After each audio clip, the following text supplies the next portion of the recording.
les secondes. Comment on revient à la vie normale après un tel périple? Bon, on revient en fait au début, on est déboussolé, on retrouve en fait nos amis, nos proches, et ça fait c'est difficile. Et surtout en fait quand on met le pied sur la terre ferme, on n'a pas, on retrouve l'équilibre, on trouve pas l'équilibre parce on part de tous les côtés. Et après, bah, ça se fait petit à petit, où j'étais super bien accueilli à Cayenne, en Guyane, par les skippers eux-mêmes, et par d'autres personnes, et par les Marocains, la communauté marocaine qui habite à Cayenne, super accueil. Donc un peu par la suite, je suis rentré en France où j'ai retrouvé ma mère, mes amis, et là aujourd'hui, bah, voilà, donc et après là aujourd'hui, bah, je suis rentré où j'ai retrouvé la grande famille qui réside ici au Maroc. Donc on a fêté ça tous Heureux d'être au ensemble, un Maroc? peu, très heureux de toujours en fait, parce que moi, je suis né au Maroc, j'ai grandi au Maroc, j'ai fait mes études ici jusqu'au bac. Par la suite, je suis parti en France pour la poursuite de mes études supérieures. Donc toujours content de revenir chez moi, ça c'est clair. Et alors, votre bateau faisait 8 mètres de long, 1,50 m de large. Alors, une question simple que doivent se poser nos téléspectateurs. Ouais. Comment on vit? Comment on dort? Qu'est-ce que vous avez fait sur ce bateau pendant un En mois et fait, demi? ouais, c'est vrai que quand on dit ce genre de bateau, c'est vraiment, on va dire, un espace très réduit. Et là, moi, sincèrement, ça m'a rappelé en fait les gens, des personnes à mobilité réduite. Ça m'a vite parlé de ça m'a vite frappé. Et en même temps, bah, on s'adapte. L'être humain, il peut Mais vous vite. n'aviez jamais fait ça avant. C'est la première fois Ah que vous non, vous non, c'est la retrouviez dans un première fois. Ouais. petit espace comme ça. Ouais, je me suis en fait, je me suis donné, j'ai essayé de me donner les moyens pour m'entraîner et en fait pour pouvoir m'adapter, mais c'était pas assez suffisant parce que j'ai eu mon bateau le plus tard possible. C'était au mois de septembre dernier en 2011 et c'était pas suffisant pour me familiariser avec le bateau.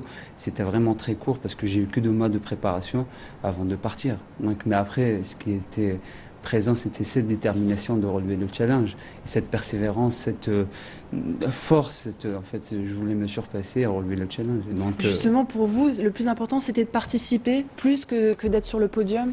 oui, en Qu'est-ce que vous fait, vous êtes parce dit que avant de je connais, partir? Je veux parce que gagner ou... non, non, jamais. Je reste un compétiteur, mais quand on ne connaît pas l'élément naturel qui est la mer, et qui est un endroit très hostile, donc que je connaissais pas, oui, non, non, à aucun moment je me suis dit je vais gagner la course.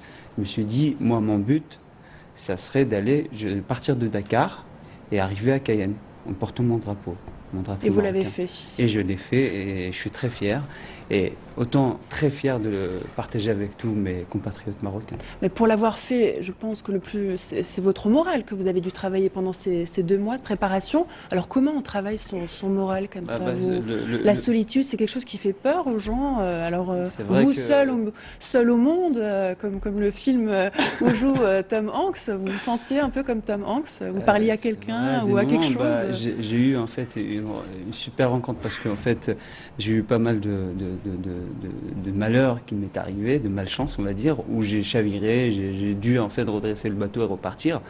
Et à mi-parcours, j'ai perdu ma nourriture sous vide, elle a pourri. Et j'ai eu une super rencontre avec un oiseau qui m'a accompagné pendant une semaine. Et je l'ai appelé Cayenne. Cayenne, point d'arrivée. Donc, et ce oiseau, à la fin, il s'est posé sur ma tête. Et il m'a fait un. En fait, j'ai plus revu par la suite. Et j'ai compris qu'il m'a souhaité bonne chance. En fait, pour travailler la solitude, je l'ai travaillé le jour où j'ai quitté mon pays.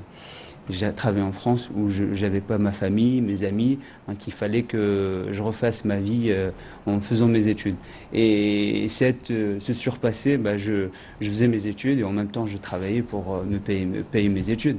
Donc ça, c'était une difficulté. Et je me suis retrouvé plusieurs fois, comme tous les étudiants, à ne pas manger à ma faim. Mais justement, vous avez mangé quoi? Alors, je Manger, sais ça pas fait, comment c'est de vous la êtes nourriture organisé. lyophilisée. C'était de la nourriture lyophilisée. Au moment où j'ai perdu ma nourriture, en fait, je mangeais toutes les 2 heures. Et quand j'ai perdu ma nourriture sous vide, je mangeais toutes les 6 heures. Et moi, je dépensais jusqu'à 1500 calories, 6500 calories par jour, et je récupérais que 1500. Donc Vous c'était avez perdu une. combien de kilos au bout d'un À mois et demi? l'arrivée, je pesais 62 alors que je pesais 76. Ah oui, Donc quand même. j'ai beaucoup perdu de poids et j'avais vraiment, j'étais très faible, mais mentalement, le mental, il était au beau fixe.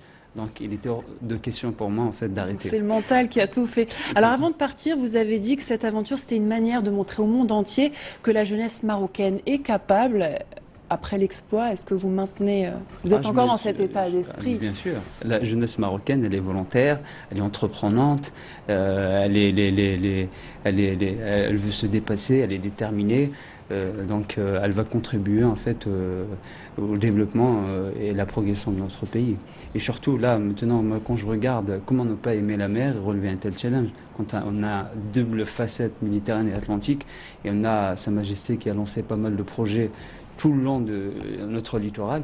Et nous, on doit contribuer d'une façon ou d'une autre à montrer et à dire, bah voilà, on est là, nous aussi, on va faire des choses. Et on a des projets, l'association d'IRAM que je préside, et on va ouvrir une association ici au Maroc, et elle va en fait, elle va faire des projets qui seront en lien avec la mer. Donc, Le message est passé. Merci, Saïd Benrahma.